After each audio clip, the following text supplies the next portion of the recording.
Joe? Yeah. It's Miss Bergstrom. You spoke to her on the phone last night? Oh, yeah, sure. It's my partner, Sergeant Friday, miss. How do you do? Glad to know you. These are the things you told me about, are they? Yes, here they are. Sure make them look nice, don't they? Yeah. Let me take the back off the watch for you. You can see for yourself, Sergeant. It's just junk. Nothing inside. Doesn't look like it's worth 15 cents. He charged me $48 for that watch. He said it was wholesale. He wasn't making any profit on it. He told me he was doing it because he'd known Harry so well. Nothing inside. Just an empty case. Well, how about the pen and pencil set, miss? Just as bad. The pen's just a shell. Won't even write. Same with the pencil.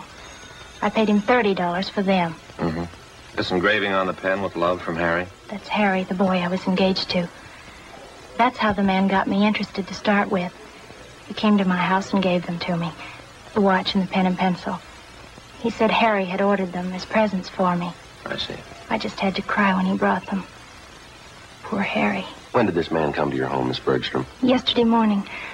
I guess I should have been more careful, but I didn't think anybody would do a thing like that. What kind of a story did he give you? Well, he came to the door and told me his name was Spencer. He said Harry had ordered these things as presents for me, and that Harry had told him to deliver them to my house. The watch looked beautiful in the case. I didn't know anything was wrong. I see. Would you go on, please? He told me it was a special order. He said Harry had written him from overseas the week before. Well, he said he hoped the engraving was all right. The way Harry wrote, he wanted it in his letter. I just couldn't take it. I cried. This man, he pretended to be a close friend of Harry's, huh? Yes, that's why I showed him the letter. The one Harry's folks got from the government about him being killed overseas. When did you receive that letter, Miss Bergstrom? 2 days before, on Saturday. Harry's name was in the obituaries on Monday. Mm-hmm. What'd the man do when you showed him the letter? He sympathized with me, or he pretended to. I didn't think there was any trick. I didn't know anybody was that low. The pen and pencil set looked a little cheap, but I wanted to keep them no matter how cheap they were. Harry's last present to me. That's what I thought. How'd he bring up the idea of money, miss? Well, when he was ready to leave, he told me that Harry had ordered the things on credit.